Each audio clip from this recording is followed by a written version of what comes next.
बिजली वो मुफ्त फ्री कर देंगे। जब उनकी सरकार बनती है तब ना, उनकी सरकार बनेगी ही नहीं, क्योंकि मैं आपको आश्वस्त कर देना चाहता हूं बिहार की जनता की तरफ से 2025 फिर से नीतीश जी ही रहेंगे, उसके अलावा और कोई नहीं टिकने वाला। नमस्कार, लाइव सिटीज देख रहे हैं आप और मैं आपके साथ राजेश।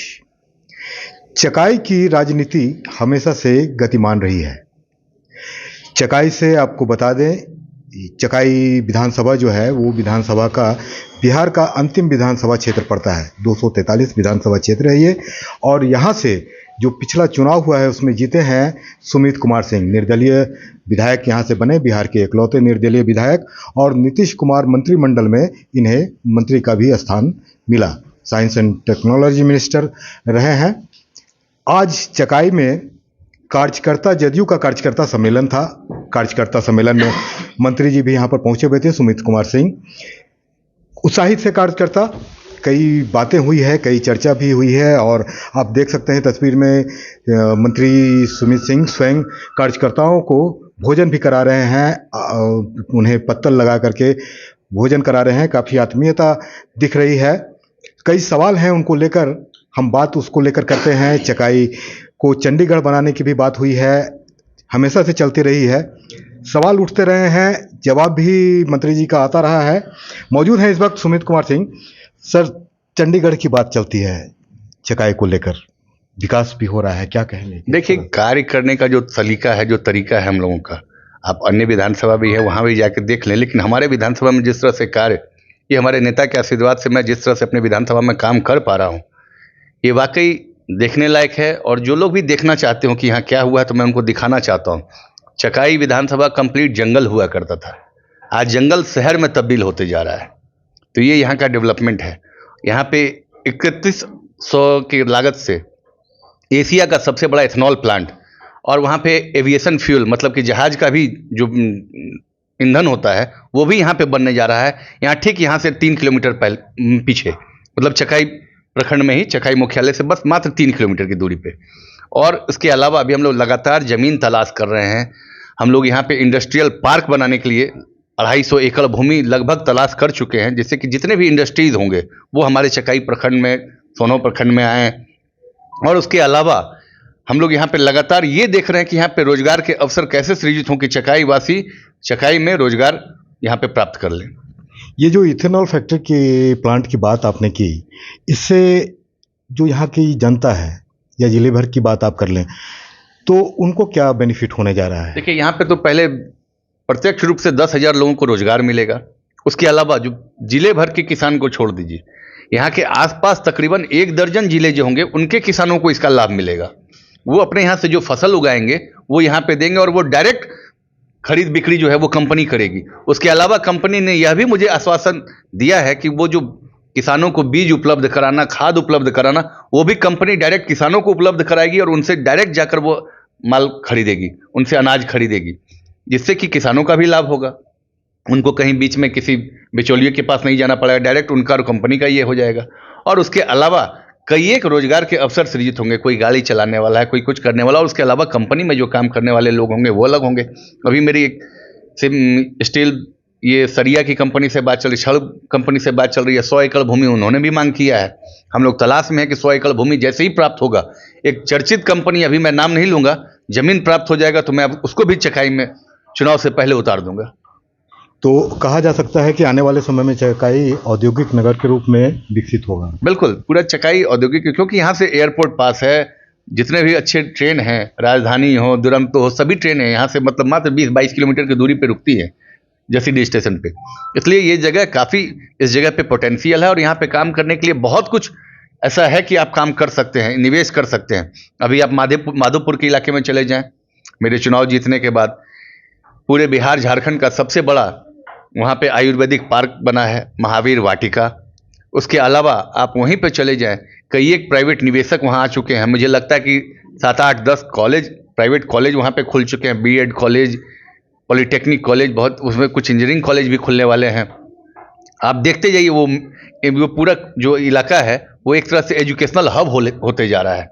तो डे बाई डे चकाई में कुछ ना कुछ नया डेवलपमेंट हो रहा है, और मैं यही चाहूँगा कि आप सबका सहयोग, प्यार और यहाँ के लोगों का आशीर्वाद मुझे मिलता रहे, और इसी तरह से मैं बाहर के निवेशकों को यहाँ पे लाऊंगा और यहाँ पे निवेश करवा के यहाँ पे रोजगार के अवसर सृजित करवाऊंगा। चकाई के बारे में आपको बता दें कि चकाई झारखंड से सटा बॉर्डर है, इलाका है, उग्रवाद प्रभावित इलाका है ये, और यहाँ से बगल में देवघर भी है जहाँ की अब एयरपोर्ट भी हो गया है। तो चकाई औद्योगिक रूप से विकसित होगा, ये मंत्री जी बता रहे हैं। विकास की हम बात करें तो 5 साल पहले भी आप यहाँ के विधायक रह चुके हैं, उसके बाद 5 साल बीच में गैप रहा है, अभी 5 साल पूरने वाला है, मंत्रालय आप संभाल रहे हैं। तो क्षेत्र की जनता को क्या क्या मिल पाया है, सड़कें, बिजली, इन सब की बात अपने नेता के आशीर्वाद से मैं जब 2010 में विधायक बना, उस वक्त भी हम लोगों ने धक्का देना शुरू कर दिया था। यहाँ 42 पंचायत और 42 का 42 पंचायत उग्रवाद प्रभावित था, नक्सलवाद प्रभावित था। और दंतेवाड़ा के बाद अगर दूसरा कोई सबसे अधिक नक्सल प्रभावित क्षेत्र हुआ करता था तो वो हमारा चकाई विधानसभा क्षेत्र हुआ करता था। लोग यहाँ आना नहीं चाहते थे। 3-4 बजे के बाद लोग यहाँ सड़कों पे नहीं दिखते थे, सड़क तो थी ही नहीं यहाँ पे इस पूरे विधान। आज स्थिति ऐसी है कि आप किसी इलाके में चले जाएं, सड़क, पुल, पुलिया, आवाजाही का इतना अच्छा सुगम व्यवस्था हो चुका है कि आप देख के खुद चकित रह जाएंगे। मैं तो कहूँगा आप पत्रकार हैं, अपनी गाड़ी को निकालें और मर्सिडीज, BMW, जिस भी गाड़ी से आप जाना चाहें, यहाँ के हर इलाके में आप जा सकते हैं। ये यहाँ की खासियत है। सड़कें इतनी अच्छी हो गई हैं, ये सब आखिर हम अपने नेता के आशीर्वाद से किए हैं। 42 पंचायत है, तकरीबन सभी पंचायत में हाई स्कूल का निर्माण हो गया है और जहाँ नहीं हुआ वो निर्माणाधीन है, वो भी शीघ्र ही हम लोग चुनाव से पूर्व सारे भवन बनवा लेंगे। अस्पताल की व्यवस्था यहाँ अच्छी हो गई। यहाँ पे जो रेफरल हॉस्पिटल था यहाँ का बिल्कुल जर्जर अवस्था में था, वो भी पूर्व में हमारे पिताजी के समय में ही बना था। फिर मैं विधायक बना, उस बिल्डिंग को ध्वस्त करके दोबारा वहाँ पे उद्घाटन भी उस भवन का हो चुका है और काम वहाँ पे अस्पताल चालू है। वैसे कई एक सारी योजनाएं हैं, पुल हैं, स्कूल हैं, हॉस्पिटल हैं, ये सब कुछ यहाँ पे पटवन के लिए। ये सुखाड़ इलाका भी, ये इलाका बिल्कुल सुखाड़ हुआ करता था। आज 80 से अधिक माइनर इरिगेशन के माध्यम से यहाँ पे पटवन के लिए, ये सुखाड़ इलाका भी, ये इलाका बिल्कुल सुखाड़ हुआ करता था। आज 80 से अधिक माइनर इरिगेशन के माध्यम से हम लोगों ने यहाँ पे टेंडर करवा लिया मेरे विधायक बनने के बाद। तो लगातार जो विकास से संबंधित जितने योजनाएं हैं वो हम लोग यहाँ पे अपने विधानसभा में ला रहे हैं। इसके लिए मैं अपने नेता नीतीश जी को धन्यवाद देना चाहता हूँ कि मैं जो भी मांगता हूँ वो मुझे देते हैं और उससे मैं अपने क्षेत्र का विकास करता हूँ। निश्चित रूप से माना जा सकता है इस बात को। और एक चीज आपको बता दें, एक पुल यहाँ का काफ़ी चर्चित रहा है। चुरहत नदी पर सोनो प्रखंड में वो पुल पड़ता है, काफ़ी घनी आबादी को प्रभावित करता है। पुल टूटने के बाद बेली ब्रिज एक ऐसा ब्रिज है जो सेना के लिए निर्माण किया जाता है, सैनिक कार्यों में उसका उपयोग होता है। और उस पुल को यहाँ पर लाया गया था, चुरहत नदी पर वो बनाया गया था। उस पुल के बारे में कहा जाता है कि सैनिक कार्यों के लिए होता है, बहुत आम जनों के लिए वो पुल नहीं है। कैसे है उसको लाए? देखिए, मैं कहा ना कि मैं नीतीश जी मुझे पुत्रवत मानते हैं और पुत्रवत स्नेह मुझे सदैव उनसे मिलता रहता है।